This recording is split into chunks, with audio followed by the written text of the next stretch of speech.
Imprima a nossa intenção de meditar.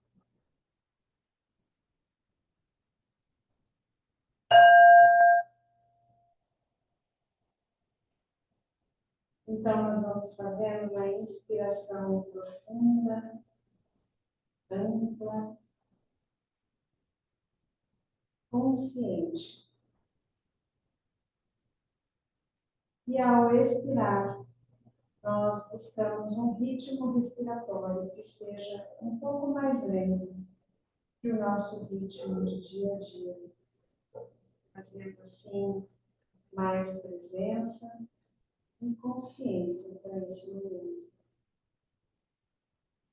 Inspirando e expirando, nós vamos levando o nosso olhar ao nosso corpo, procurando relaxá-lo,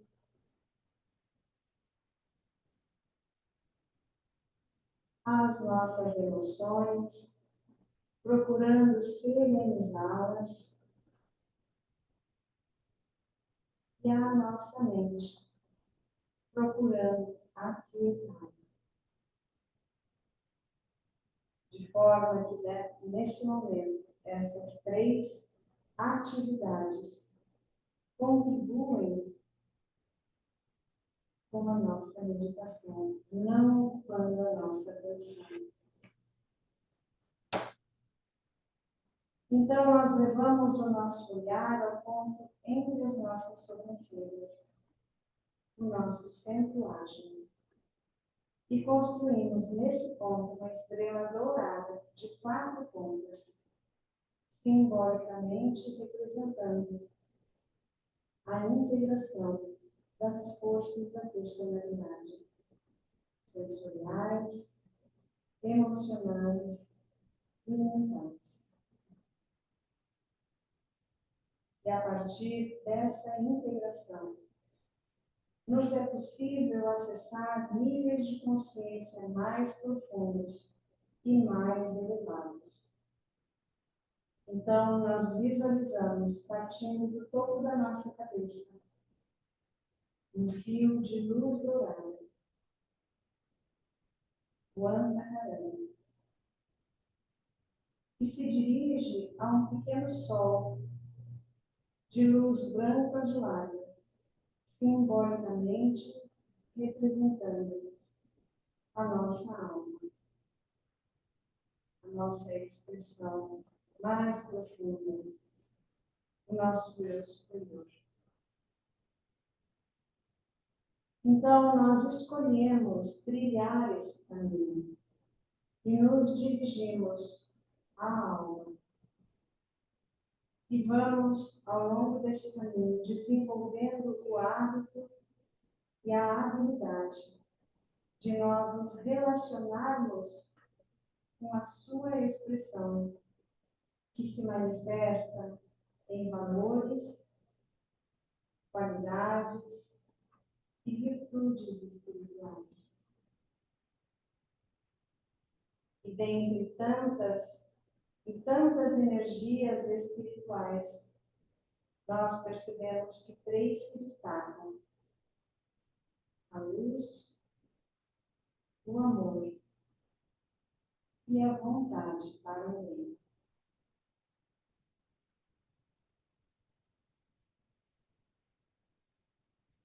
Percebemos a luz afluindo por esse caminho de luz dourada e iluminando a nossa mente, nos trazendo clareza, lucidez, discernimento, conexão espiritual, de forma que nós estejamos melhor preparados para todas as situações que chegarem até nós, fazendo assim as escolhas mais lúcidas.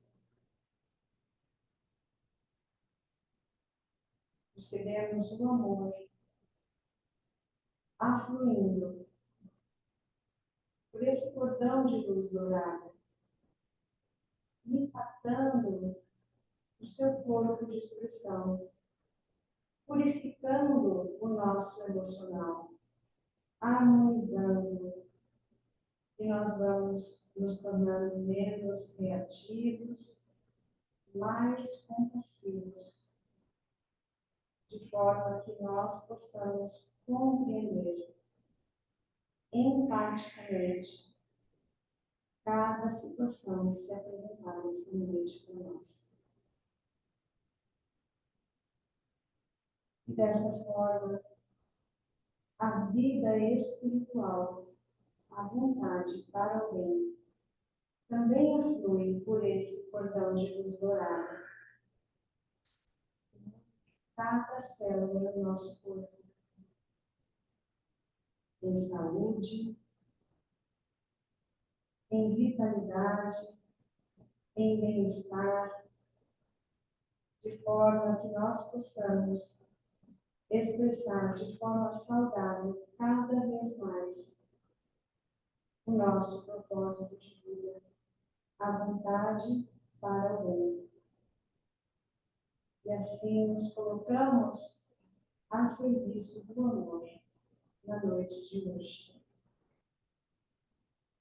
Então nós percebemos essas energias espirituais circulando pela nossa aura. E nós as convidamos a se reunir no ponto entre as nossas sobrancelhas, integrando dessa forma forças de personalidade e energias espirituais. E nessa unidade, nessa síntese, nós nos reconhecemos como um grupo, o significado mais profundo dessa palavra. Nos visualizamos em formação circular e a partir do ponto entre as nossas sobrancelhas, nós compartilhamos essas energias recém-acessadas, construindo assim um anel de luz dourada que une o nosso grupo. Um ágina mental, por onde circulam luz, inspirando a meditar como um, amor, a amar como um, e vida espiritual, vontade para o bem, a servir como um. Esse movimento no sentido anti-horário constrói um vórtice que acende, uma espiral de luz dourada, que ascende em direção à expressão superior do nosso grupo. Podemos visualizar através, simbolicamente, de uma esfera de luz azul profundo, logo acima da nossa sala. E então, nós reconhecemos a expressão amorosa e sábia da alma do Paulo e a invocamos.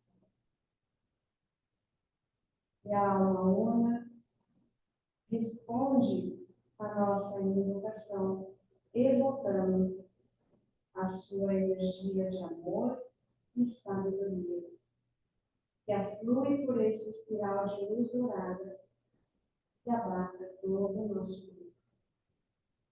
Nesse momento, nós nos reconhecemos no centro avançado de energia, adiante. E construímos, então, nas nossas costas, na altura do coração, um outro anel vital, o chakra cardíaco do grupo. E tal qual um grande cálice recebe todo esse amor e sabedoria da alma vital. E então,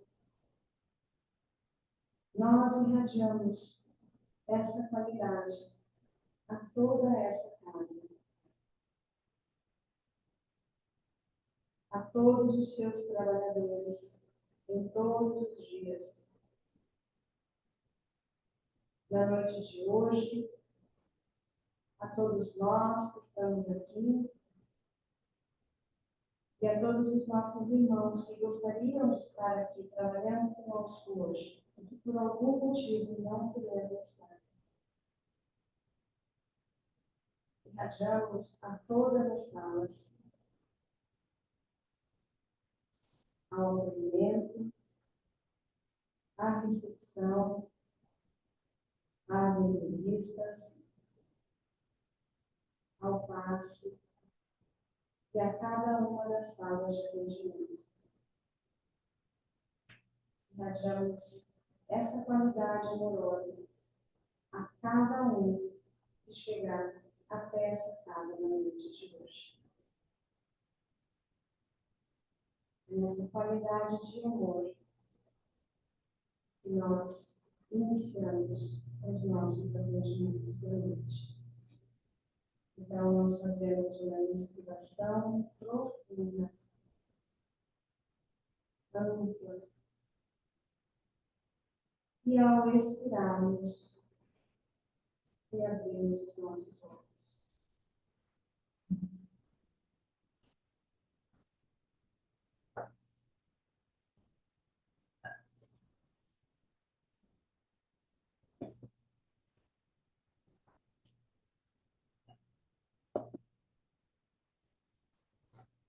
Bem?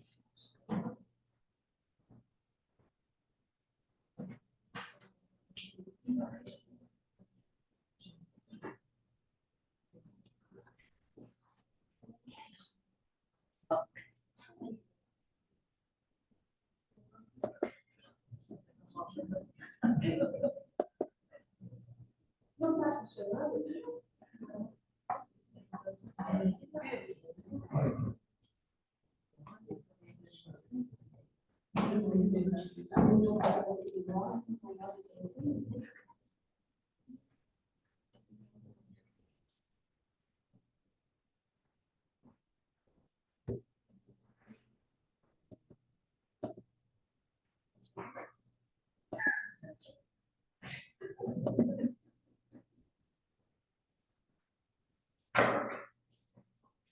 Bom, a gente vai dar continuidade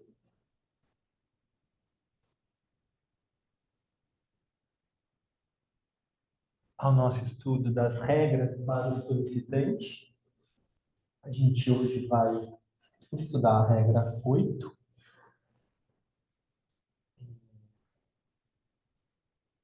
Antes de lê-la, a regra é bem pequenininha, mas os comentários do mestre tibetano são um pouco longos e eles, na verdade, explicam uma parte e nos convidam a pesquisar e a estudar um pouco mais. A gente está acostumado, né? A gente sabe que o esoterismo não é didático. O esoterismo, pelo contrário, ele nos convida a refletir, a buscar, a construir a nossa própria verdade. Então, eu fiz a apresentação de hoje ligada a uma parte do comentário do mestre.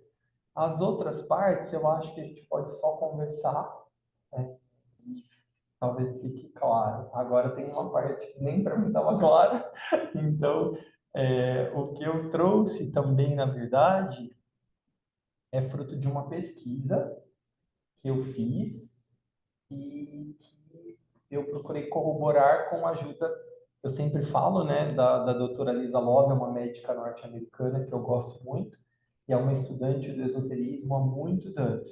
Então, o que eu achei, eu passei para ela, falei, e aí, o que você acha sobre esse tema? Ela falou, não, eu achei a mesma coisa. Então, a gente está alinhado, por isso até que eu me mantive mais confiante para poder compartilhar aqui com vocês, tá bom? Mas ainda assim, eu gostaria de adverti-los que é uma pesquisa, não posso afirmar que seja verdade, tá bom? Então, vamos lá. A regra 8 diz: quando o discípulo se aproxima do portal, os 7 maiores devem despertar e provocar uma resposta dos 7 menores, sobre o duplo círculo. Então, aqui, claramente, deixa eu ver se alguém... Oi, tudo bem? Acho que está lá. Por favor, podem aguardar na outra sala, tá bom? Para cá.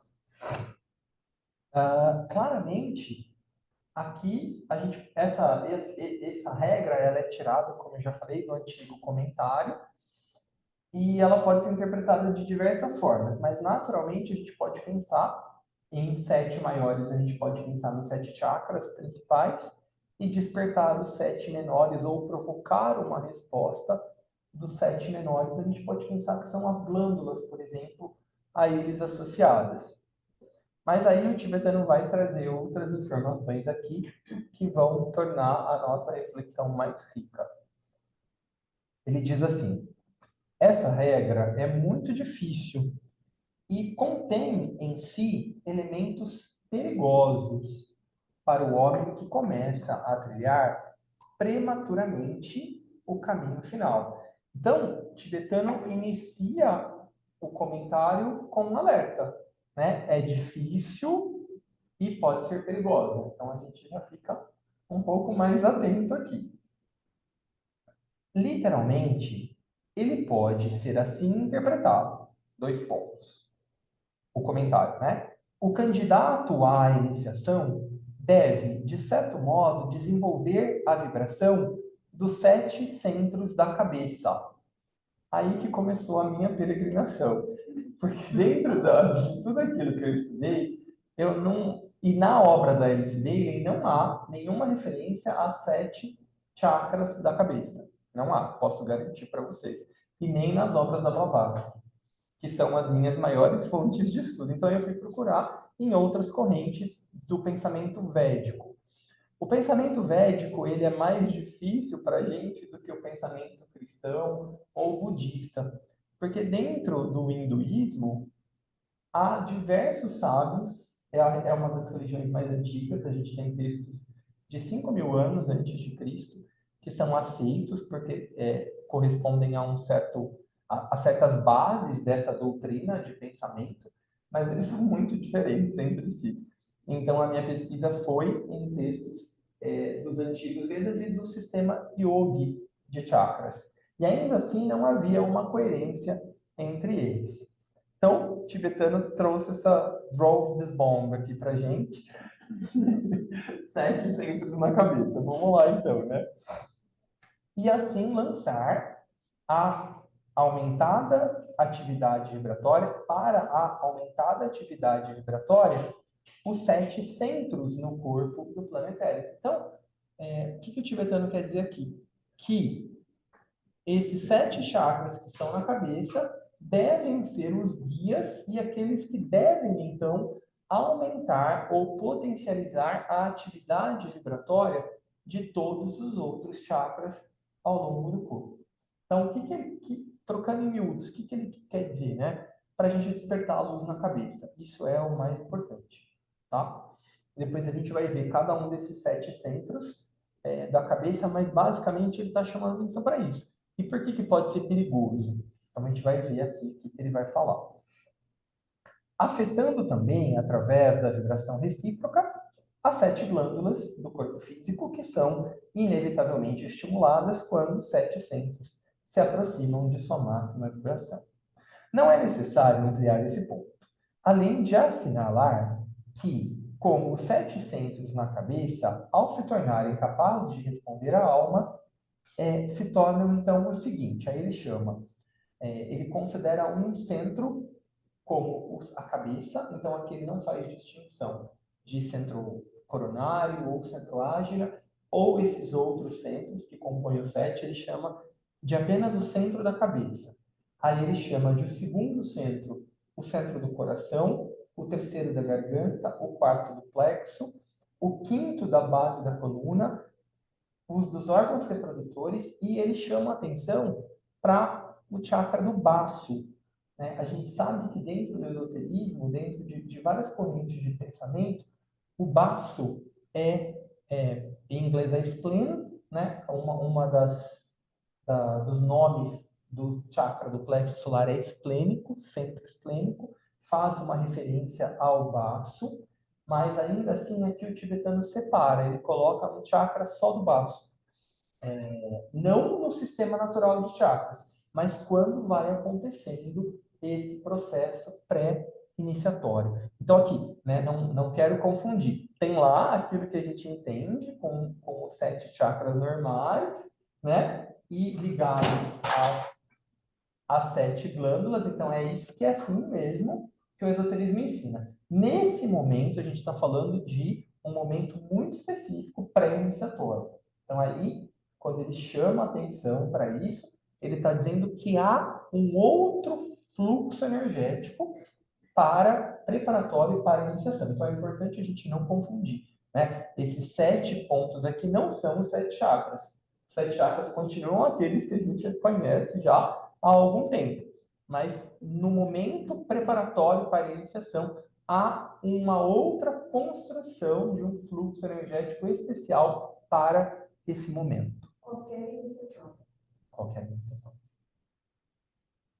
São também afetados, mas, segundo a linha de purificação e controle, isso produzirá resultados nos órgãos físicos, através dos quais o homem atua.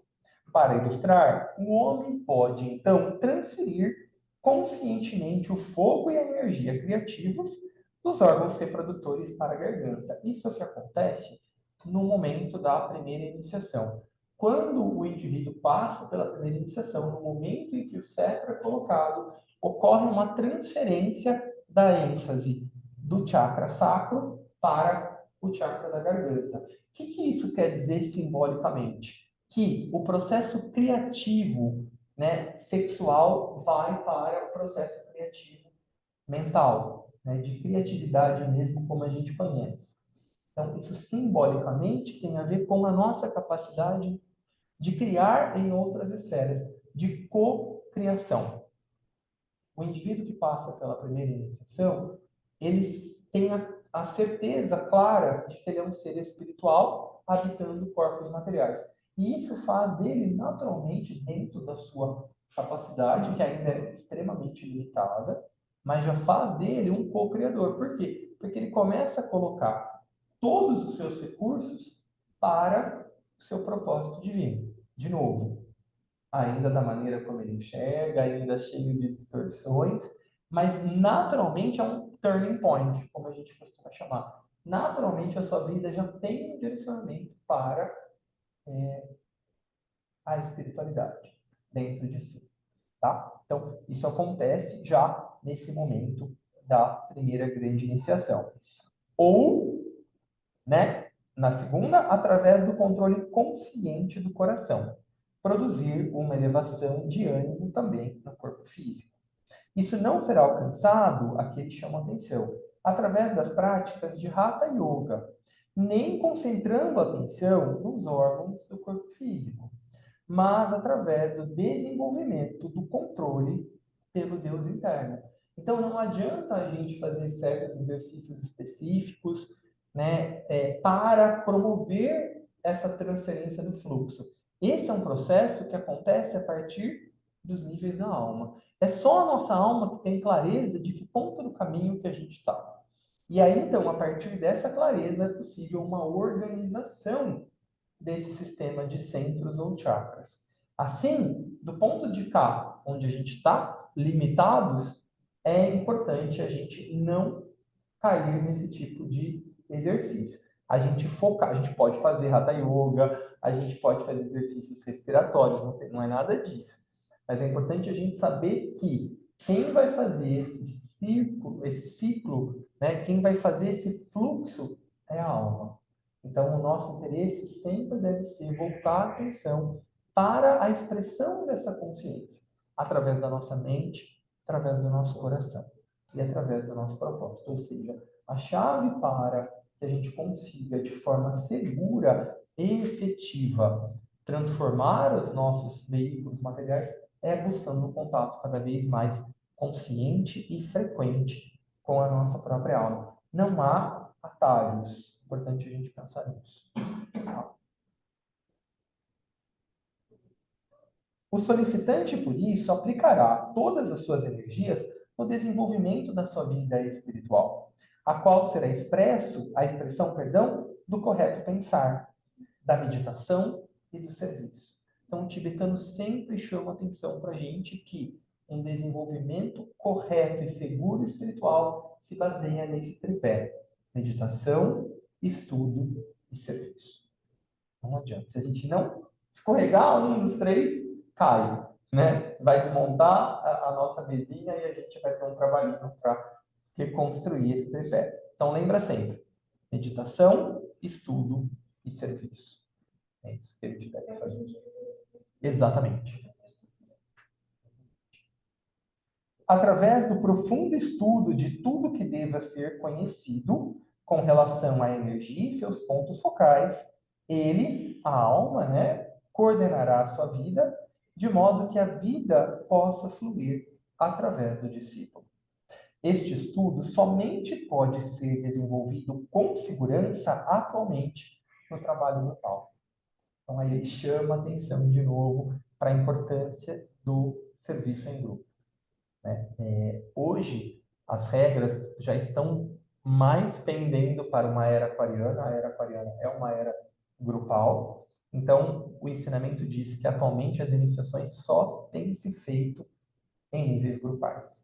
Então, e a segurança para trabalhar com energia só pode ser feita em grupo.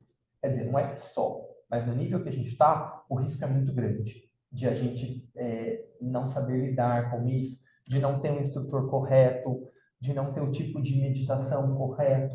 Então, assim, a gente é muito mais seguro que a gente faça o nosso desenvolvimento em grupo. A gente até poderia, né? Se tivesse, como tem na Índia, diversos gurus orientando pessoalmente, talvez fosse possível. Não é o nosso caso agora. Então, o nosso guru tem que ser a nossa própria alma.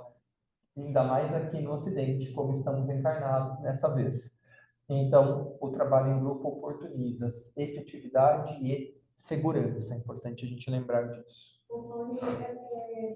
É possível a gente pensar assim que a nova era ela só vai se estabelecer quando pelo menos a maioria da humanidade tiver feito a primeira grande iniciação ou não? Eu acho que em alguma medida, em algum grau. O ensinamento diz que a humanidade está em vias de passar pela primeira iniciação. E quando a gente pensa em humanidade, não significa todos os indivíduos. Importante a gente também fazer essa distinção. Significa esse grande corpo cultural, né, que vem existindo através dos milênios. Então, quando a gente pensa em humanidade fazer a primeira iniciação, a gente pensa que Jesus fez a primeira iniciação e outras muito mais, que o Buda, que Leonardo da Vinci, que todos, Blavatsky, Bailey, todos esses fazem parte dessa humanidade. Então, esse corpo consciente passar por esse. Aí sim, né? Mas não significa que todos os indivíduos farão. Esse processo está previsto só para a próxima raça. Então, na verdade, assim, de todos os seres. De todos os seres. Você poderia me dar uma explicação sobre essa primeira iniciação que aconteceria em grupo, por exemplo? Como seria essa iniciação? A iniciação nada mais é do que uma expansão de consciência. Qualquer outra coisa que floreia-se a respeito disso já vai para um caminho da fantasia, né? E o objetivo da iniciação é sempre aumentar o nosso potencial de servir. Naturalmente, ela é uma expansão grande de consciência. E aí, o que a gente está estudando agora são as regras para o solicitante à iniciação. Então, é como se o que a gente deve fazer para se preparar para a iniciação. Não significa que ela vai acontecer, né? Ou quando vai. Em algum momento ela vai, né? Mas quando vai, não é nenhum tipo de promessa, ou não é nada nesse sentido. É mais para a gente ter consciência de como funciona e quais são os pontos principais aos quais a gente deve estar atento e procurar internamente se observar para que em algum momento isso aconteça. É o que a gente está fazendo. Exatamente. A primeira iniciação tem basicamente a ver com o reconhecimento, não só uma sensação, mas um reconhecimento factual de que nós somos seres espirituais. E ocorre, então, a transferência dessa energia de criatividade. A gente passa a atuar conscientemente como co-criadores do plano, em alguma medida que seja. Então, a gente já pode fazer isso, independente de que ponto a gente está, quando a gente já vai trabalhando como se, que é uma das técnicas que a gente aprende na psicossíntese, como a gente vai trabalhando como se a gente já tivesse esse reconhecimento, a gente vai trabalhando como se a gente já fosse um co-criador. Então, o fato da gente fazer isso já trabalha para o nosso próprio favor, para o favor do grupo e também para o favor da humanidade. Porque quando a gente começa a atuar pensando no bem do próximo, atuando com serviço, atuando com amor, buscando promover iluminação, conscientização, a gente já está, em alguma medida, contribuindo para esse processo.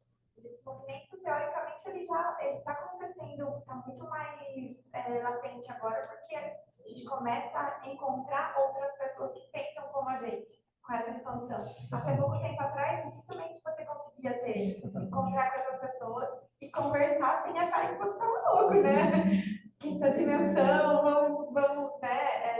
Então, acho que estamos já, como humanidade, aos poucos. A gente entende e reconhece, por exemplo, que a internet é um evento aquariano. Isso, para mim, é muito claro. Então, essa possibilidade de conexão, de inter-relação, de rapidez de informação, de troca, isso, aí é o Paulo falando, tá? No meu entender, é uma expressão aquariana.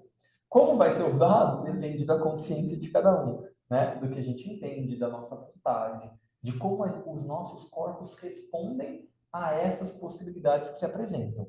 Mas, com certeza, a internet é um evento aquariano. Então, muito mais oportunidades se apresentam. Agora, para a expressão aquariana, para que essa nova era de fato seja, o tibetano diz, né, que algumas leis e princípios deveriam estar manifestados. E é por isso que a gente faz o nosso trabalho de meditação de manhã, né? Porque antes da LSD morrer, o tibetano chama 6 discípulos. E ele diz: a vocês eu entrego uma missão de que vocês criem um material sobre essas leis e esses princípios, porque a partir deles é que se poderá ser construída a nova era. E aí só o Assagioli faz esse trabalho, tadinho. Os outros dão uma dispersada, negou o pedido do mestre, não quero nem pensar no karma. Tomara que não tenha me sofrido de novo.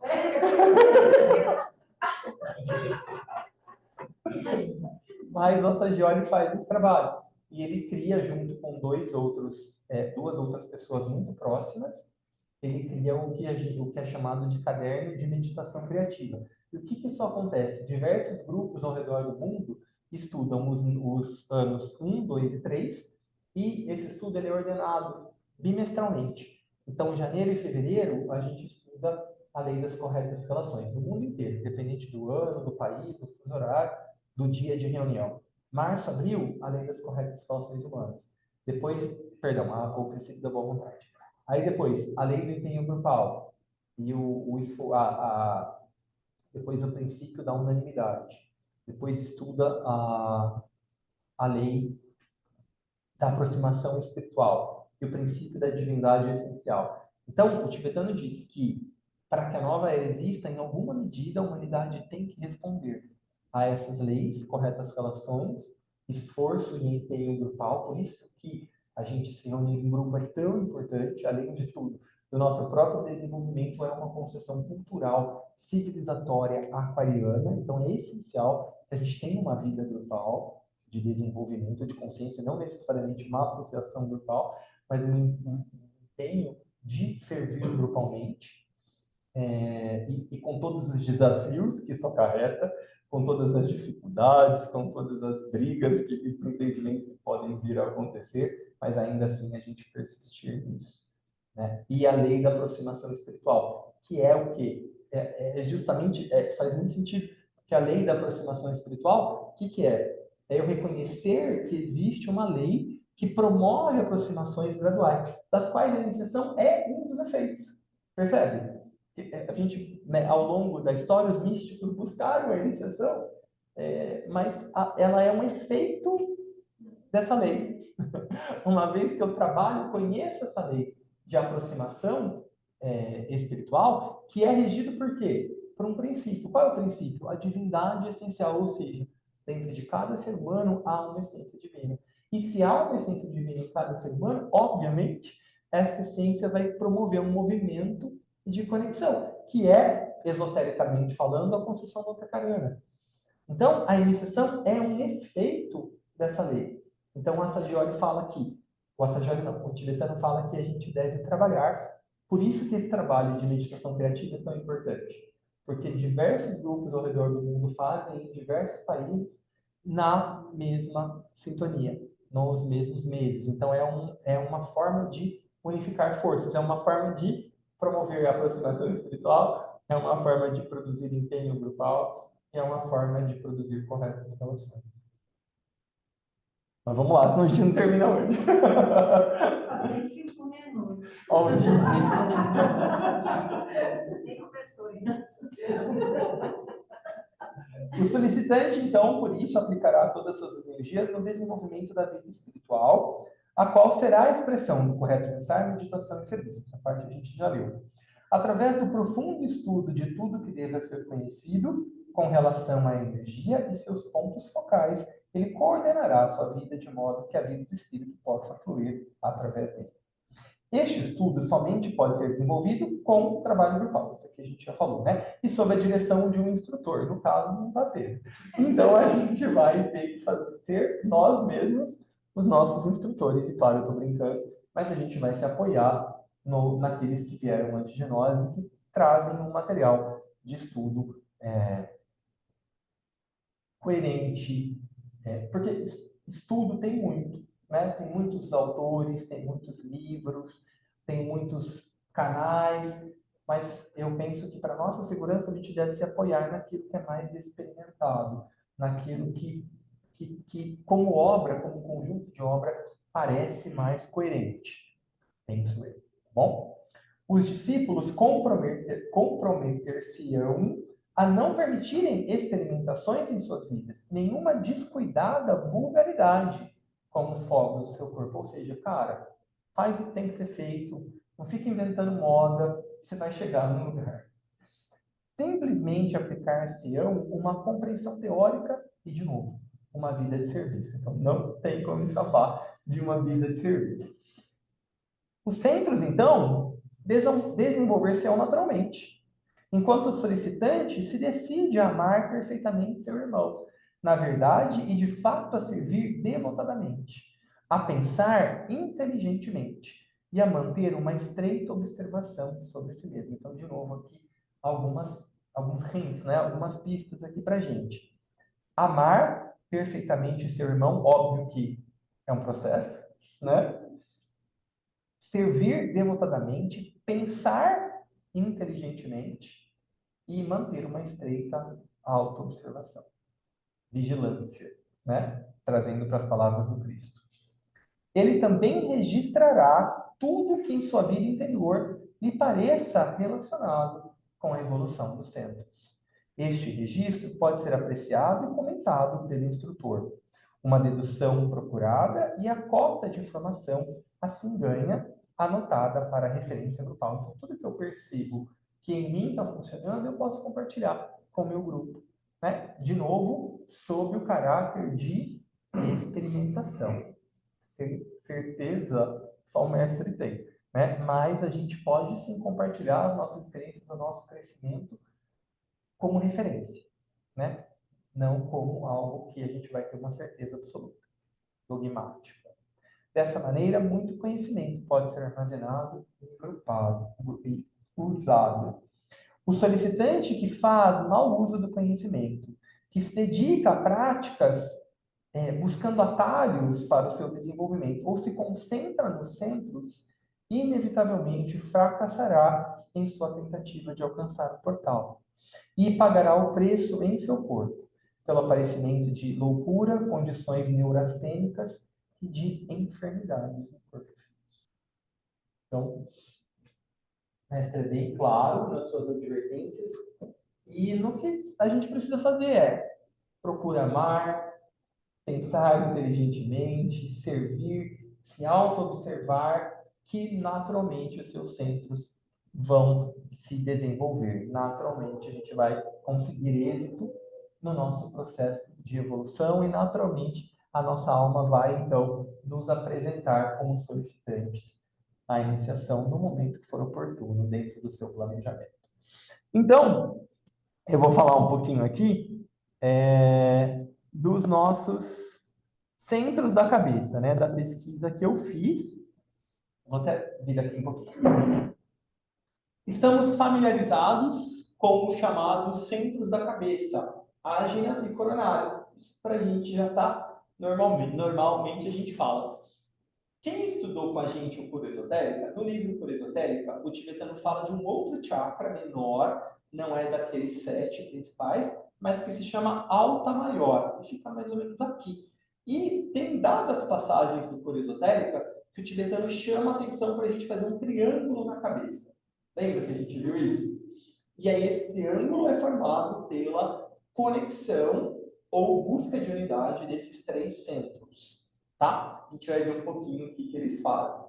No sistema yogi, o alta maior é chamado de Gutachen, ou centro da consciência de Krishna ou Krishika. Ou seja, por que então esse centro não é tão divulgado? Porque ele não faz parte na busca do desenvolvimento natural. Ele começa a ser ativo à medida em que o ser já está treinando para a primeira iniciação, que é a chamada de um nascimento do Cristo na vida de Jesus, ou a indivíduos que já passaram por esse portal. O alto, olha que bonito isso. Eu nem sabia que existia isso, né? Mas o alta maior está associado à medula oblonga. O que é isso, né? É chamado também de tronco cerebral. O que ela faz, né? Essa medula? Ela serve como uma estação de retransmissão entre o encéfalo e o cordão espinhal. Onde ficam os chakras? Então, o alta maior, olha o que essa glândula faz. Então, vamos pensar na lei das correspondências.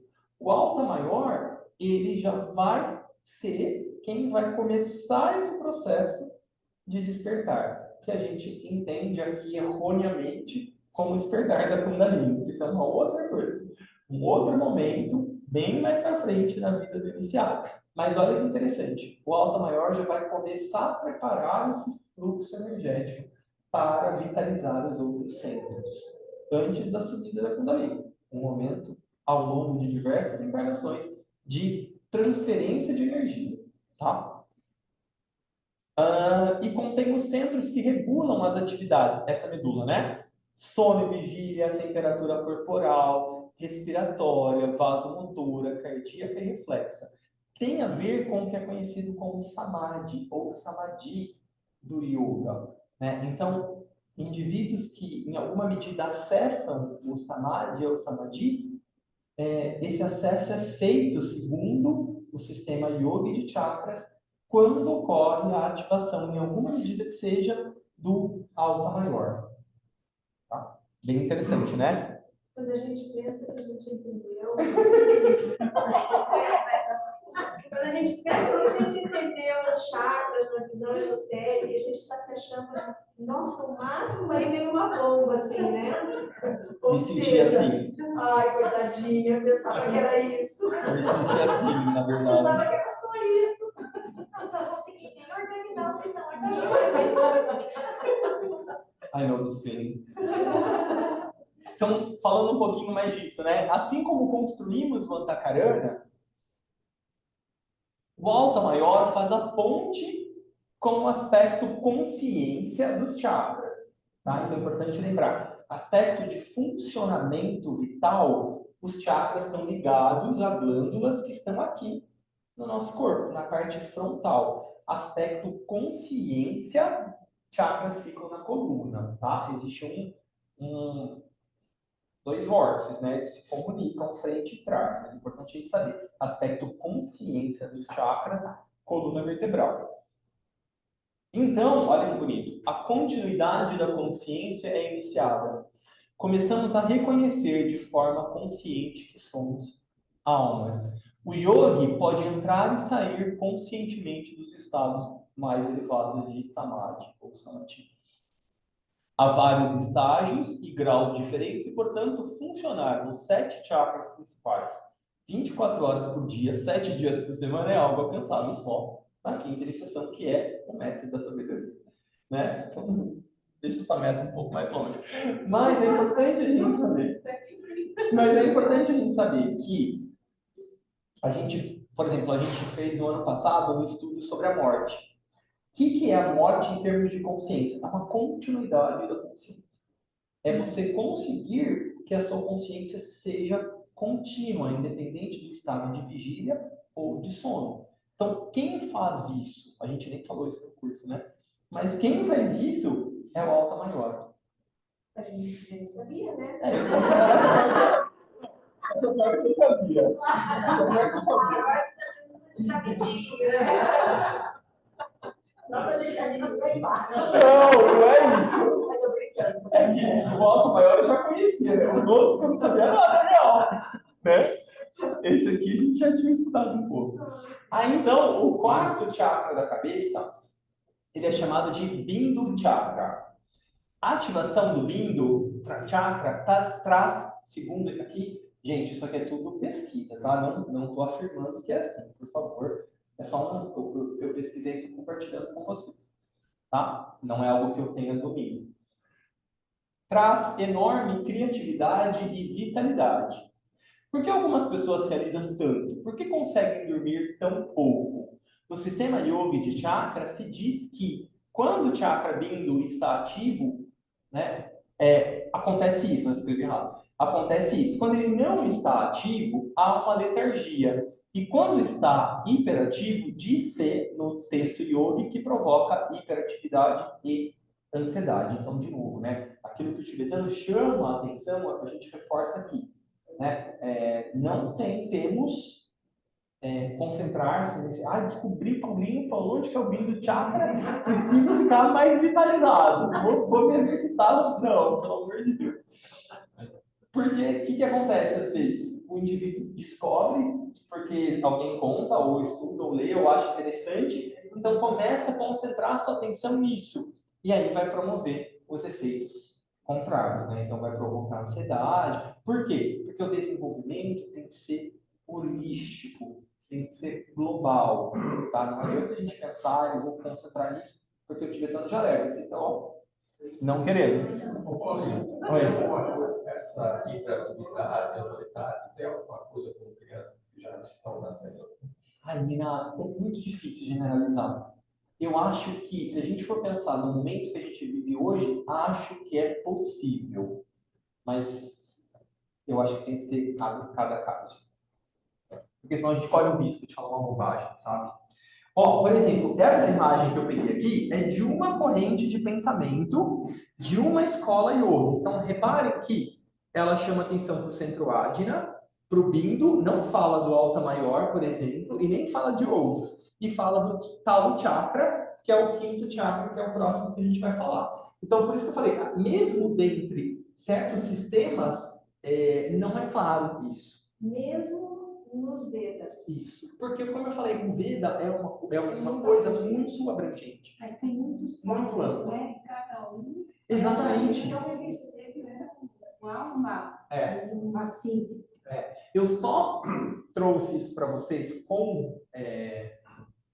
sem achar que eu estou falando uma bobagem, porque depois que eu pesquisei bastante, eu falei com a doutora Lisa Love, e ela falou, Paulo, pesquisei isso há mais de 10 anos e é isso. Eu falei, então tá bom, obrigado internet, graças a Deus que ajuda a gente a economizar tempo.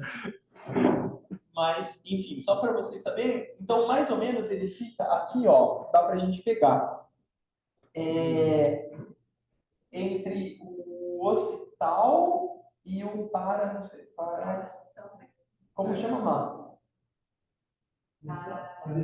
parietal. Isso, é onde tem essa ligação entre os dois. Acaba um e começa o outro. Tá? É a localização física, né? A gente sabe que está no etérico. Aí, então,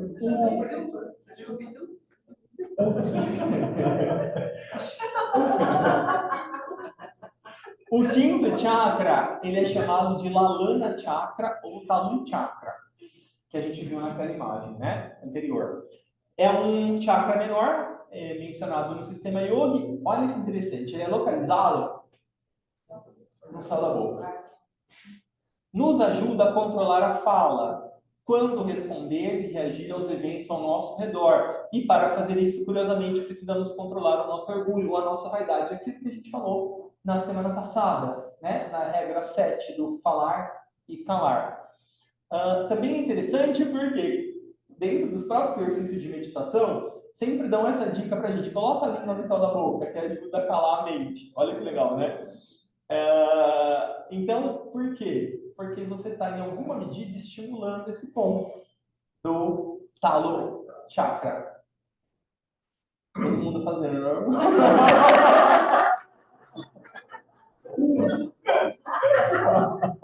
tem lugar no céu da boca.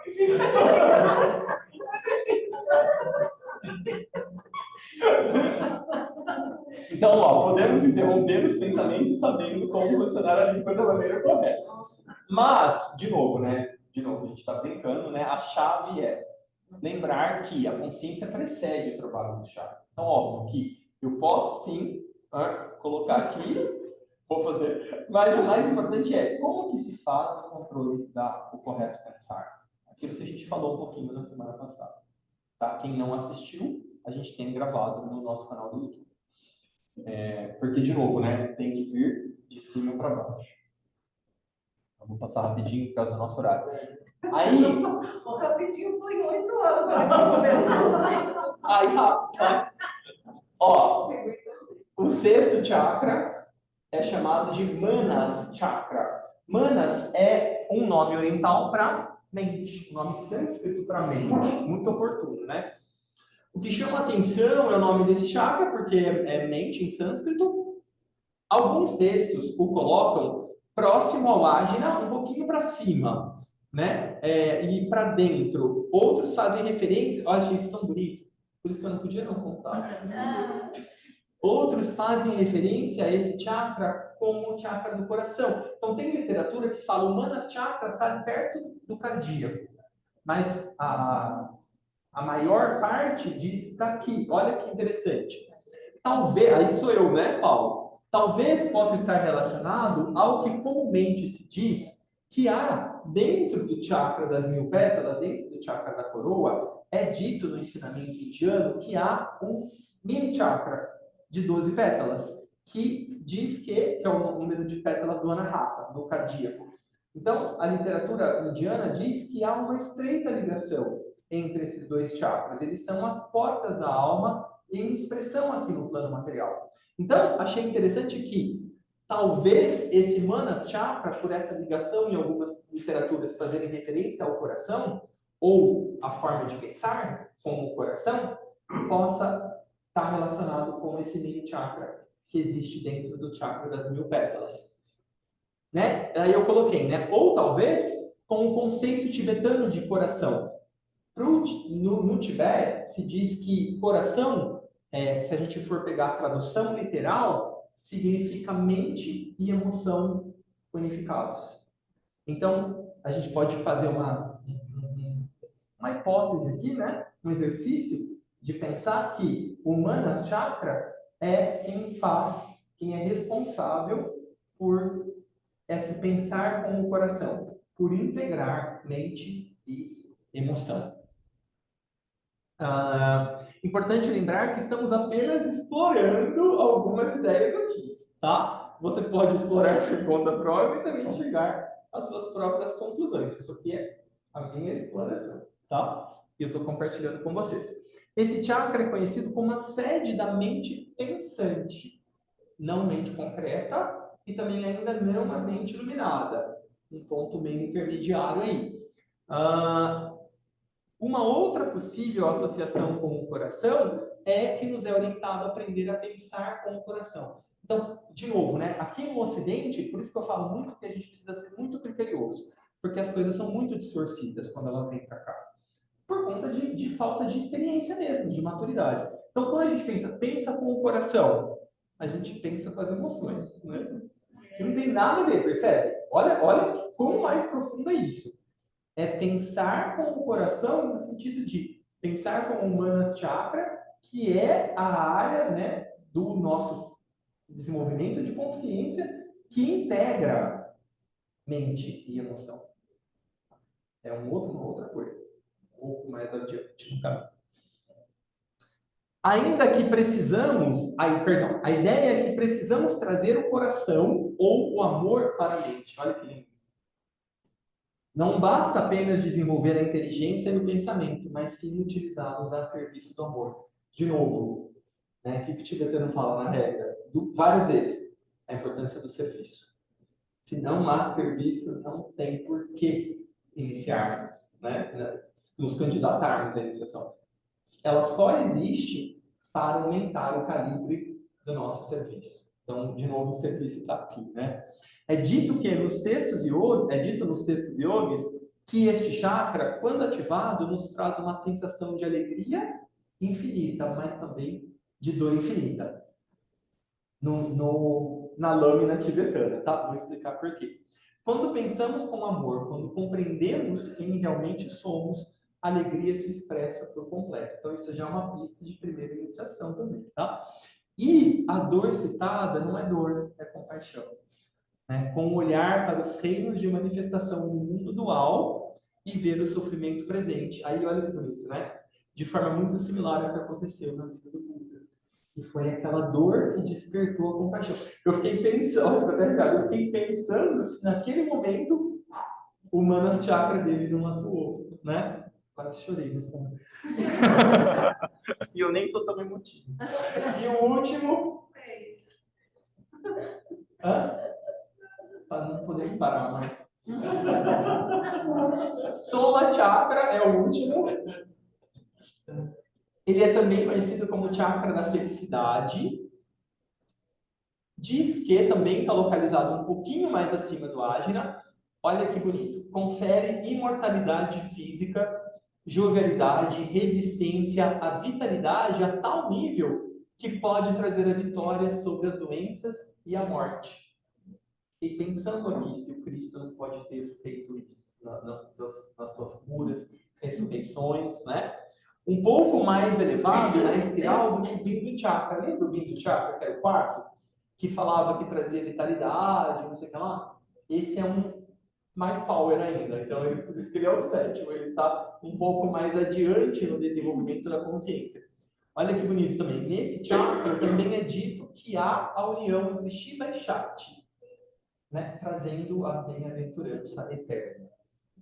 Parece, então, que o despertar do chakra acontece quando se atinge os estágios mais elevados da prática espiritual, parece.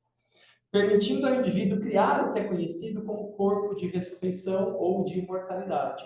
Mas, no modelo de Bailey, é o que é chamado na quinta iniciação. Ou quando a gente se tornar um mestre da sabedoria. Não tem nada, Márcia? É só uma imagem que eu achei de uma representação. É uma representação só que eu achei desse chakra. Então, aqui seria uma representação do Ajna, né? E aqui seria, esse indivíduo tem uma cabeça meio avantajada, mas seria um pouco mais aqui, como pensar, né? Tinha meio cabeçudo. Mas vamos pensar que talvez fosse nessa aqui, nessa altura, mais ou menos, o Ajna aqui e esse daqui aqui. Enfim, é isso.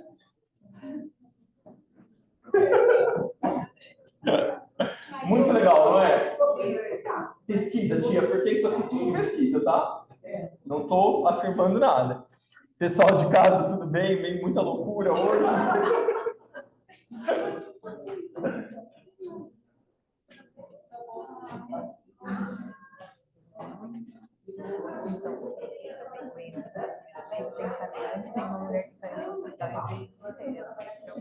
A Silmara colocou uma carinha de louco aqui, ó. Beijo, pessoal. Vamos aqui que eu me atrasei um pouco aqui. Mudar o horário. Vai,